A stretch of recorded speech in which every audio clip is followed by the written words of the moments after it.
Assalamu alaikum. Today the topic of our discussion is osmotic purgative. इससे पहले हमने laxative classification के 3 mechanisms को डिस्कस कर लिया। आज ये हमारा लास्ट टॉपिक है जिसके बारे में हमने इसके मैकेनिज्म को हमने डिस्कस करना है, जिसको ऑस्मोटिक परगेटिव कहते हैं। अब नाम से देख लेते हैं कि इनका क्या मैकेनिज्म ऑफ एक्शन होगा, नाम से क्या विजिबल हो रहा है, क्या हमें इससे समझ आ रही है। तो ऑस्मोटिक परगेटिव से मतलब ये है कि ये फॉलो करते हैं ऑस्मोटिक प्रिंसिपल को। ऑस्मोटिक प्रिंसिपल को फॉलो करने का मतलब ये है कि ये जो अपने सराउंडिंग में जितना भी वाटर है इसको एब्जॉर्ब कर लेते हैं। एब्जॉर्ब करने के साथ ये क्या करते हैं कि उस वाटर को रिटेन कर लेते हैं अपने साथ। उस वाटर को रिटेन करके ये क्या करते हैं कि कोलोनिक कंटेंट है, जो स्टूल है हमारे पास, उस वाटर को उसमें ट्रांसफ़र कर देते हैं। ट्रांसफ़र करने की वजह से क्या होता है कि जो स्टूल का हमारा कंटेंट है उसका साइज़ जो है वो बल्की हो जाता है, वो उसका साइज़ जो है वो इंक्रीज़ हो जाता है और वो सॉफ्ट हो जाता है, जिसकी वजह से क्या होता है कि जो हमारे पास स्टूल की एलिमिनेशन है इंटेस्टाइनल एरिया से वो हमारे पास ईजी हो जाती है और हमारे पास जो कॉन्स्टिपेशन का जो कॉज है वो हमारे पास ख़त्म हो जाता है। तो ये होते हैं हमारे पास ऑस्मोटिक परगेटिव। अब इनकी एग्जांपल कौन कौन सी आ जाती है हमारे पास है, एक हमारे पास मैग्नीशियम सल्फेट है, मैग्नीशियम हाइड्रोक्साइड है, लैक्टुलोज है और लेसिटोल है। अब हमने ये मैग्नीशियम जो हाइड्रोक्साइड है ये हमारे पास एंट एसिड के तौर पे भी यूज़ होता है। अब जब हम इसको एंट एसिड के तौर पे यूज़ करते हैं तो इसका साइड इफ़ेक्ट प्रोड्यूस होता है कि ये जो है वो स्टूल जो है वो वाटरी बना देता है, हमें डायरिया कॉज होता है। तो यहाँ पे उसका जो साइड इफ़ेक्ट वहाँ पे जो कॉज हो रहा है मैग्नीशियम हाइड्रोक्साइड का, वहाँ पे ये जो है इसका मेन इफ़ेक्ट है। लाइक उधर जो है वो उसका कंटेंट को सॉफ्ट करना, स्टूल के कंटेंट को सॉफ्ट करना जो है वो उधर उसका साइड इफ़ेक्ट था, लेकिन जहाँ पे ये मैग्नीशियम हाइड्रोक्साइड का मेन यूज़ है जिसके लिए हम मैग्नीशियम हाइड्रोक्साइड को यूज़ करते हैं। तो अब हम इनकी थोड़ी सी कैरेक्टरिस्टिक्स को देख लेते हैं कि ये जो है हमारे पास सोल्यूट है, ना तो ये हमारे पास सॉल्वेंट नहीं है बल्कि सोल्यूट है, ना तो ये किसी को एब्जॉर्ब कर रहे हैं। तो इस तरह से सोल्यूट होने की वजह से ये हमारे पास ना तो एब्जॉर्बेबल है इंटेस्टाइन में, ना ही हमारे पास ये जो है वो डाइजेस्टिव भी नहीं है और ना ही हमारे पास एब्जॉर्प्टिव है। तो ये हमारे पास स्टूल हो गए, ना तो डाइजेस्ट होते हैं ना ही हमारे पास एब्जॉर्ब होते हैं। तो ये क्या करते हैं, ऑस्मोटिकली रिटेन करते हैं वाटर को, बल्क ऑफ इंटेस्टाइनल कॉन्टैक्ट को क्या करते हैं हमारे पास इंक्रीज कर देते हैं। Bulk of intestinal contact increase होने की वजह से क्या होता है कि दे इंक्रीज पेरिस्टाल्सिस। अब पेरिस्टाल्सिस भी इंक्रीज हो जाएगी जिसकी वजह से क्या है, कोलोनिक कंटेंट जो है स्टूल जो है वो हमारे पास आगे की तरफ पास आउट होगा। तो क्या होगा, evaluate fluid stool in 1 to 3 hours. अब इन सारे इफेक्ट्स की वजह से क्या होगा, हमारे पास जो है वो फ्लूइड की इवैक्यूएशन हो जाएगी 1 to 3 आवर्स में। ये हो गए इनके काम करने का तरीका। अब इनके कुछ टाइप्स हैं वो हम डिस्कस कर लेते हैं।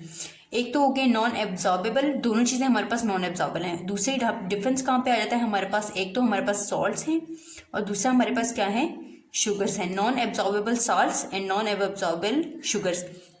अब इसमें कौन कौन से स्टार्ट से शो हो सकता है, तो हम उसको क्या कहते हैं, सलाइन भी कह सकते हैं। तो ये हमारे पास परगेटिव तो पहले ही है। तो इनकी एग्जांपल क्या आ गई, मैग्नीशियम हाइड्रोक्साइड। और शुगर्स में क्या एग्जांपल आ गई, लैक्टुलोज की, सॉर्बिटोल की और ग्लिसरीन की। अब हमारे पास नोट है लाइक इसको इस इंफॉर्मेशन, ये जो इंफॉर्मेशन है हमारे लिए ज़रूरी है। Non absorbable salt are use to prepare bowel before surgery and in food poisoning. अब ये जो हमारे पास नॉन एब्जॉर्बेबल साल्ट्स हैं, मैग्नीशियम हाइड्रोक्साइड, ये हमारे पास ज़्यादा वाटरी स्टूल बना देते हैं। लाइक इनका यूज़ जो है वो बहुत कम है एज़ कम्पेयर टू शुगर्स के। तो लेकिन कुछ कंडीशंस ऐसी हैं जिसमें हम जो है वो मैग्नीशियम हाइड्रोक्साइड को ज़्यादा यूज़ करते हैं। वो कौन सी कंडीशंस है, एक तो हमारे पास जो है बिफोर सर्जरी। अब हमने सर्जरी करनी है तो हमें इवैक्यूएट करना है, लाइक एम्प्टी करना है स्टमक को, तो हम जो है वो मैग्नीशियम हाइड्रोक्साइड देंगे जिसकी वजह से जो है वो जल्दी हमारे पास जो है वो एम्प्टी हो जाएगा स्टमक। और दूसरा जो है वो food poisoning, like food poisoning में जब हमारे पास एसिडिटी हो जाती है किसी चीज़ की और हमने इवैक्यूएट करना है उस चीज़ को, तो हम जो है वो मैग्नीशियम हाइड्रोक्साइड को यूज़ करेंगे ताकि हमारे पास जो है वो जल्दी से इवैक्यूएशन हो जाए जो चीज़ हमारे पास एसिडिटी कॉज कर रही है। अब दूसरी हो गई शुगर्स की। अब शुगर्स में क्या एग्जांपल हम डिस्कस कर रहे हैं, वो है हमारे पास लैक्टुलोज। अब लैक्टुलोज जो है नॉन एब्जॉर्बेबल शुगर्स जो है वो मेन इनकी जो लाइक इन्फॉर्मेशन है वो है कि ये सिंथेटिक भी हो सकते हैं और सेमी सिंथेटिक भी हो सकते हैं। कुछ बुक्स में हमें जो है वो सिंथेटिक इन्फॉर्मेशन मिलती है और कुछ में जो है वो हमें सेमी सिंथेटिक ही मिलती है। इसको हम किसी भी बुक के रेफरेंस से जो है वो सिंथेटिक भी कह सकते हैं और सेमी सिंथेटिक भी। अब हम जो है वो इधर सिंथेटिक को लेकर चल रहे हैं। तो ये हमारे पास क्या है, हमारे पास सिंथेटिक पॉलीसेकेराइड्स हैं। अब पॉलीसेकेराइड्स हैं तो ये क्या करेंगे, हमारे पास होल्ड करेंगे वाटर को। अब जब ये वाटर होल्ड करेंगे तो ये किसकी कैरेक्टरिस्टिक है, हमारे पास ऑस्मोसिस की। अब ऑस्मोसिस में ही ऐसा होता है कि होल्ड होता है वाटर और फिर इसके बाद वो अपना एक्शन परफॉर्म करता है। तो ये हमारे पास इलेक्ट्रोलोज है, हमारे पास सिंथेटिक पॉलीसेकेराइड है, होल्ड करेंगे वाटर को और ऑस्मोटिक परगेटिव के तौर पे ये जो है वो काम करेंगे। अब इसके बाद इनकी कोलोन में इनका क्या वर्क है कि ये कोलोन में क्या करते हैं, तो ये इनकी वहाँ पे जो है वो फर्मेंटेशन हो जाती है। फर्मेंटेशन हो जाने की वजह से क्या प्रोड्यूस होता है, एक लैक्टिक एसिड प्रोड्यूस होता है और एसिटिक एसिड। अब इनका क्या वर्क है कि ये जो है हमारे पास growth of clonic ammonia producing bacteria जो है वो रिड्यूस हो जाता है। अब जो हमारे पास कोलोन में हमारे पास अमोनिया प्रोड्यूसिंग बैक्टीरिया जो है उनकी ग्रोथ जो है वो रिटार्ड हो जाती है, कम हो जाती है। तो जो अमोनिया की वजह से जो भी हमारे पास मुश्किल आ रही थी, कोई भी डिजीज़ कॉज हो रही थी या कोई भी हमारे पास चेंज आ रहा था बॉडी में, तो वो जो है वो ख़त्म हो जाएगा। अब इनका दूसरा यूज़ क्या है कि ये हमारे पास रेक्टल सुपोजिटरी के तौर पे यूज़ होते हैं। रेक्टल सुपोजिटरी का मतलब ये है कि हम रेक्टल रूट से जो है वो जिन चीज़ों को देते हैं उसको हम सुपोजिटरी कहते हैं, या फिर एनीमा कहते हैं। ये हमारे पास सॉलिड स्टेट में होते हैं, ये हमारे पास लिक्विड स्टेट में होते हैं। अब इनका क्या यूज़ है कि रेक्टल रूट से भी हम इनको यूज़ कर सकते हैं और ये हमारे पास क्या करते हैं, सॉफ्टन करते हैं और लुब्रिकेट करते हैं स्टूल को। अब ये होगी हमारे पास इनकी एक्सप्लेनेशन। अब हम डायग्राम के थ्रू जो है वो ऑस्मोटिक परगेटिव का शॉर्ट सा मैकेनिज्म डिस्कस कर लेते हैं। अब इसमें क्या है, ये हमारे पास जो है ये जो फ्रंट में आपको सर्कल दिखाई दे रहा है ये हमारे पास ऑस्मोटिक परगेटिव है और ये जो है अपने इर्द गिर्द अपनी सराउंडिंग में जो है वो वाटर रिटेन कर रहे हैं। ये हमारे पास वाटर शो किया गया है जो इसकी सराउंडिंग में है, ये वाटर रिटेन कर लेंगे। ये हमारे पास स्टूल है, स्टूल में जो है ये अपना वाटर जो रिटेन किया हुआ है उसको ट्रांसफ़र करेंगे। ट्रांसफ़र करने की वजह से क्या है कि हमारे पास जो है वो स्टूल का जो साइज़ है वो इंक्रीज़ हो जाएगा। ये देख लें, इसके कंपैरेटिव जो है वो इस स्टूल का जो साइज़ है वो बल्कि लाइक ज़्यादा है और इसके आसपास जो है वो हमारे पास वाटर भी होगा।